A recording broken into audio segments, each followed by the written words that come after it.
Sydney cricket ഗ്രൗണ്ടിൽ അന്ന് പുലർച്ചെത്തിയ ആരാധകർ കൊതിച്ചൊരു കാര്യം വിരാട് കോഹ്ലിയിൽ നിന്നും ഒരു മികച്ച ഇന്നിംഗ്സ് ആയിരുന്നു എന്നതിൽ ആർക്കും തർക്കമുണ്ടാകില്ല. നീണ്ട ഇടവേളയ്ക്ക് ശേഷം ഓസ്ട്രേലിയക്കെതിരെ ഏകദിന ക്രിക്കറ്റിൽ തിരിച്ചെത്തിയ കോഹ്ലിയുടെ ആദ്യ 2 മത്സരങ്ങളിൽ ഇന്നിംഗ്സും ഇന്ത്യൻ ആരാധകർക്ക് നിരാശ മാത്രമാണ് സമ്മാനിച്ചത്. കഴിഞ്ഞ മത്സരത്തിലെ 3ാം ഏകദിനത്തിൽ കഴിഞ്ഞ ദിവസങ്ങളിലെ പിഴവുകൾ തിരുത്തി കോഹ്ലിയിൽ നിന്നും ആ ഒരു മാജിക് എല്ലാവരും പ്രതീക്ഷിച്ചു.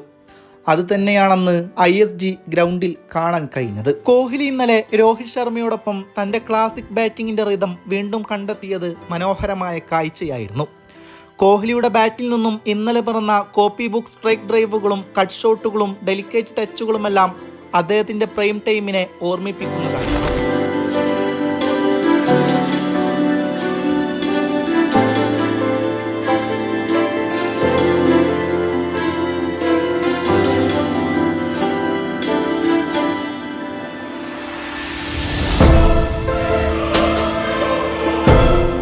ഇന്നലത്തെ മാച്ചിൽ റോക്കോ സംഘം നേടിയ അപരാജിതമായ 168 റൺസ് പാർട്ണർഷിപ്പ് അടുത്തിടെ ക്രിക്കറ്റ് ആരാധകർ കണ്ട മികച്ചൊരു ബാറ്റിംഗ് വിരുന്നായിരുന്നു.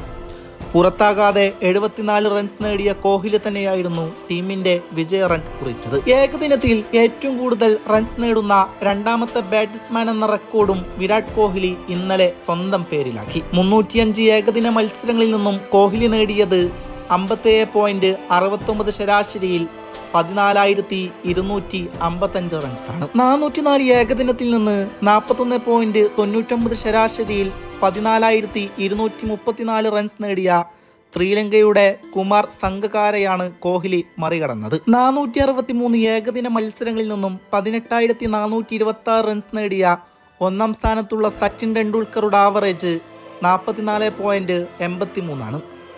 57.69 ബാറ്റിംഗ് ആവറേജിൽ ഈ 2ാം സ്ഥാന നേട്ടം കൈവരിച്ച വിരാട് കോഹ്ലിയുടെ ഏകദിന ബാറ്റിംഗിലെ റേഞ്ചും ശരിക്കും വിവരണങ്ങൾക്കും അതീതമാണ്. 2027 നടക്കാനിരിക്കുന്ന ഏകദിന ലോകകപ്പിലും വിരാട് കോഹ്ലി ഇന്ത്യൻ ജേഴ്സിയിൽ നമ്മുടെ ടീമിന്റെ ഇന്ധനവും ഊർജവുമായി മുന്നിൽ തന്നെ ഉണ്ടാകണം. കിങ് കോഹ്ലിയുടെ മാസ്മരിക തിരിച്ചുവരവാണിത്.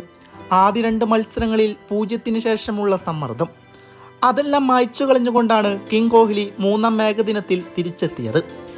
ഗ്രീസിലെത്തിയപ്പോൾ കണ്ട ആ സൂക്ഷ്മതയും ഓരോ പന്തിലും പ്രതിരോധിച്ചു നിന്ന ആ പോരാട്ട വീര്യവും അതൊരു കായിക താരത്തിൻ്റെ മനഃശക്തിയാണ്.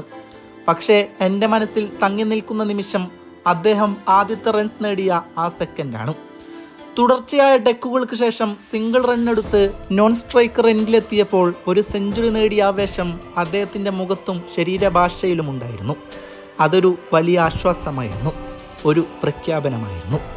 അവിടെ നിന്നാണ് വിൻറ്റേജ് കോഹ്ലി ഷോട്ടുകൾ പിറന്നു തുടങ്ങിയത്. രോഹിത് ശർമ്മയോടൊപ്പം ചേർന്ന് അദ്ദേഹത്തിൻ്റെ ഇന്നിംഗ്സ് ഫിനിഷ് ചെയ്ത ആ രീതി ഒരു ചേസിംഗ് മാസ്റ്റർ ക്ലാസ്.